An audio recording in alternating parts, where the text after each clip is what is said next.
Yo, what is going on, guys? Flashverse here, and welcome back to another video on The Flash Season 8. And for today's video, I'll be discussing whether or not will The Flash Season 8 be better than The Flash Season 7. So for those who have been watching me for a while, you guys know my thoughts on The Flash Season 7. All credit to you guys. If you guys enjoyed The Flash Season 7, that's perfectly fine. But for me, I thought The Flash Season 7 was unwatchable. For me, it's easily the worst season of The Flash due to a plethora of reasons: writing and dialogue issues, the terrible structure of the season, the terrible villains, the uninteresting side character filler episodes without your main character being part of it, completely sidelining the main character, and the huge emphasis on pep talks, as well as making Barry look at his weakest during the season, apart from the last 4 episodes, where for the majority of season 7, well, for all of season 7, he didn't even defeat one villain by himself, and then for the majority of the season, he just kept getting tossed around and just kept getting beaten up, and it was just so frustrating to see. That being said, due to my immense disappointment with The Flash Season 7, should we be worried going into The Flash Season 8? Or will The Flash Season 8 end up becoming better than The Flash Season 7? So I split this video into 4 main sections, the first part being the first 5 episodes and the general hype surrounding it. The second part will be the structure of the season, the third part will be the writing, and the fourth part will be talking about the villains. But before I go over anything, however, you guys don't forget to drop a like on the video and subscribe to the channel so you are aware of more Arrowverse content coming your way. Okay, so firstly, I would like to start off by talking about the start of the seasons and the general hype surrounding it.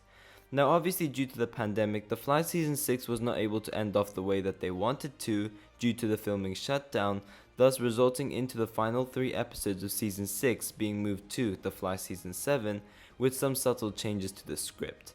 So for me at least, The Flash Season 7 kicked off very strong. Episodes 1 and 2, that being part of the Season 6 storyline, were just incredible. I had no complaints about them whatsoever. And then episode 3 was very weak and did lead to a very underwhelming wrap up of this whole storyline, where there never really was a villain to begin with. Eva wasn't really a villain, and Eva never dealt with the repercussions of what happened and what she did. And also, compared to episodes 1 and 2, just, ending up with a very low note with episode 3 was just something I really wasn't a fan of. But then the actual season 7 storyline started off with episode 4, that being the God Complex arc, which is the Force's storyline. And with episodes 4 and 5, I thought those episodes were incredible. From then, Season 7 was on such a great start, to an extent where I even considered it being the 3rd best seasons of The Flash. That's how much I loved episodes 4 and 5.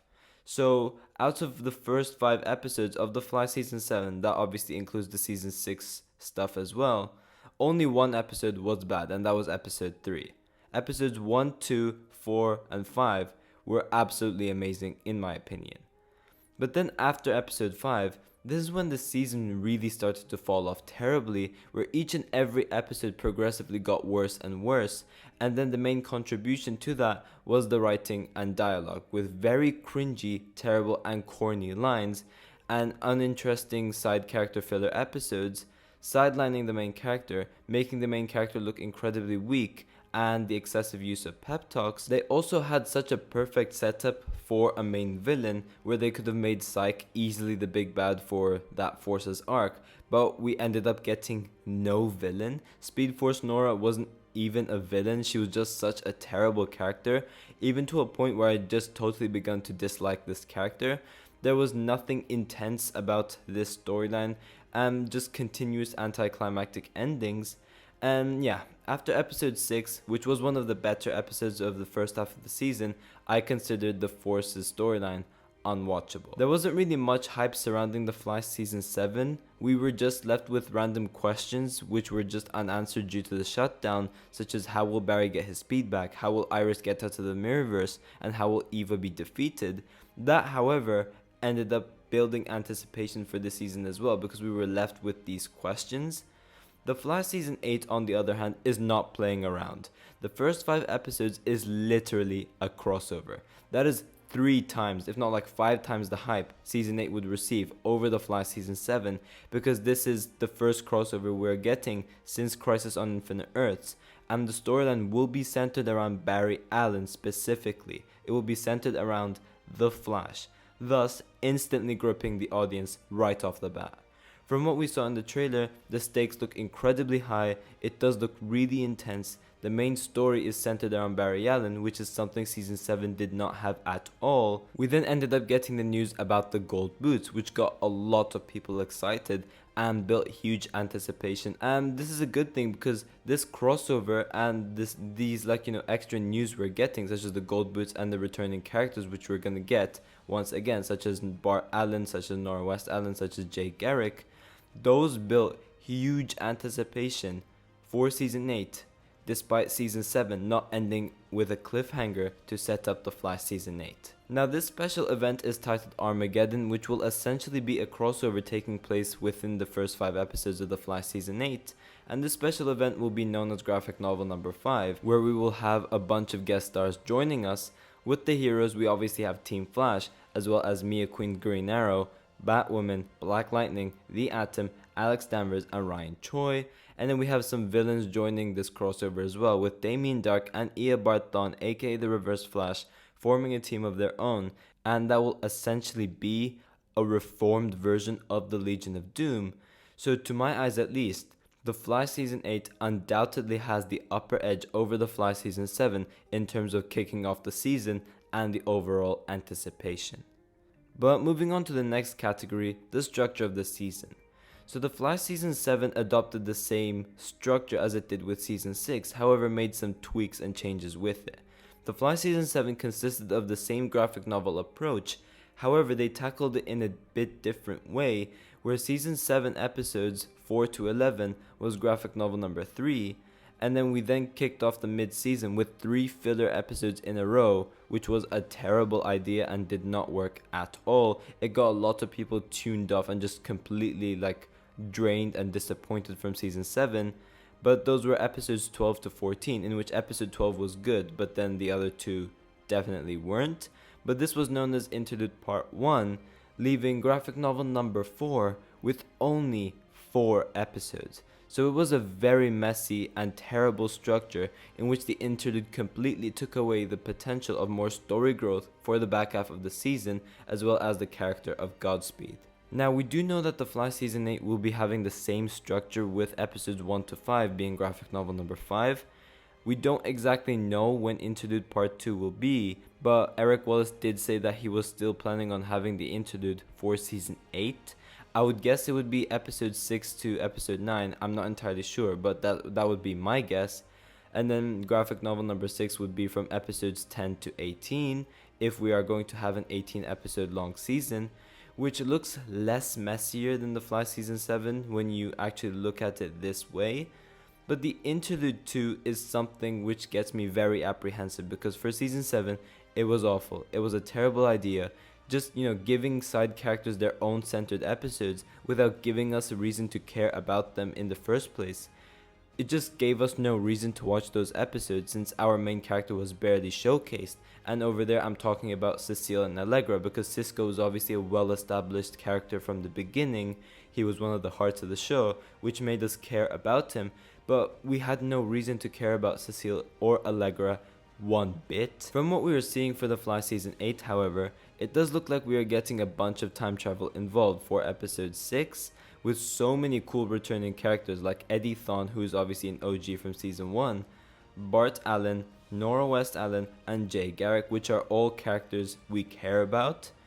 Now this episode does look like one of those filler episodes with little to no Barry, in which I do get apprehensive with episodes which have Barry for a very limited amount of time. But personally, I do believe that having Jay, Nora, and Bart there does kind of make up for the lack of main character due to the Speedster stuff with those characters. And Speedster-centered storylines and those time travel storylines are normally those episodes which work the best for the show, especially when you have a Speedster. So that does make me a bit more relaxed, and obviously Grant Gustin would be taking a break, and this would actually make sense because he has very recently wrapped up filming a 5-episode crossover event, which does take much longer to film than normal episodes, but that just depends on the execution of the episode in general.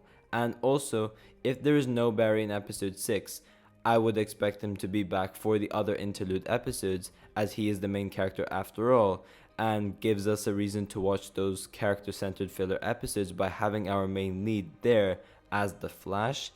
Otherwise, I would consider Interlude Part 2 a complete flop, just like the one for The Flash Season 7. But ideally, the interlude episodes should still be filler episodes heavily involving the Flash and have the villain connected to him, such as those two-parter Grodd episodes. That is what I would like to see as an interlude filler episode. But with the structure of the season, I am still very apprehensive about the amount of filler we will get, as well as the interlude. Now, despite The Flash Season 8 seeming less messy so far, for this category, I'm not going to say it will be an improvement so far because it's still the same structure and I am still worried about it. Now, here's the thing, right? And now we're moving on to the next category, that being with the writing. We have to take into account that just because the first 5 episodes of The Flash Season 8 look like a massive step up in production value and writing compared to Season 7, just because those first 5 episodes look really good, it doesn't mean that the whole season will not fall apart later on. Season 7 started off incredibly well, but then fell off after that. And without a doubt, the worst part of The Flash Season 7 is the writing. And if we have the same writers who worked on The Flash Season 7 working on Season 8, what's to say that we don't end up getting the same mess and something similar with very cringy and awful dialogue for Season 8? So even after Armageddon, you can bring back Eddie, you can bring back Nora, you can bring Bart and Jay back, which sounds really cool and all, but at the end of the day, it's the writing which affects the quality of the show and the episodes. So you could argue and say that in terms of writing, you can put it on par with The Flash Season 7, but personally, from what I'm seeing in the trailer for Armageddon, as well as the set photos for episode 6, and other things we already know about the season, it does make me more confident that it would have been an improvement over The Flash Season 7. But as I said, same writers, same showrunner, so I am still very apprehensive after episode 5, because the first 5 episodes look amazing. They look really good, and it's definitely going to be better than anything we've seen on The Flash Season 7, but I am still worried with how it's going to play out after that crossover. But lastly, I wanted to touch upon the villains, and I'm not going to go over the Godspeed arc. I'm just going to use the Forces arc for this because it's the first half of the season, in which Armageddon is technically the first half of Season 8. But the Forces arc was terrible. There's no defending the Forces arc.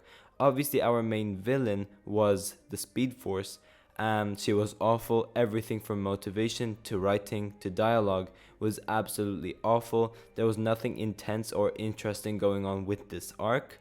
There was no rivalry between the Flash and the Speed Force, and worst of all, by the end, she wasn't even a villain to begin with. On the other hand, with Despero, Armageddon genuinely does look really intense and does have those really high stakes. And what makes Armageddon stand out so much is that Despero is not an ordinary Flash villain. He is a crossover level threat, making him much more threatening and much more menacing, thus making this half of the season look more intense. Despero as well is genuinely an actual villain who will have some sort of an established rivalry with the Flash throughout this crossover. Therefore, The Flash Season 8 automatically wins the villain category. So overall, although I am very excited for the Flash Season 8 crossover, especially the crossover, I am still very apprehensive in regards to what will happen to the season after the first 5 episodes. Episode 6 from set photos looks really cool and looks really interesting, but as I said before, still the same writers behind the episodes as it was for Season 7, so what's to say that we don't end up with the same thing going on to The Flash Season 8. But yeah guys, thanks for watching. If you guys have enjoyed the video, please give a like and subscribe. Be sure to tell me in the comment section down below if you guys think that The Flash Season 8 will be a genuine improvement over The Flash Season 7. I'm interested to see all of your thoughts towards all of this as well. And yeah, I will see you guys in my next video.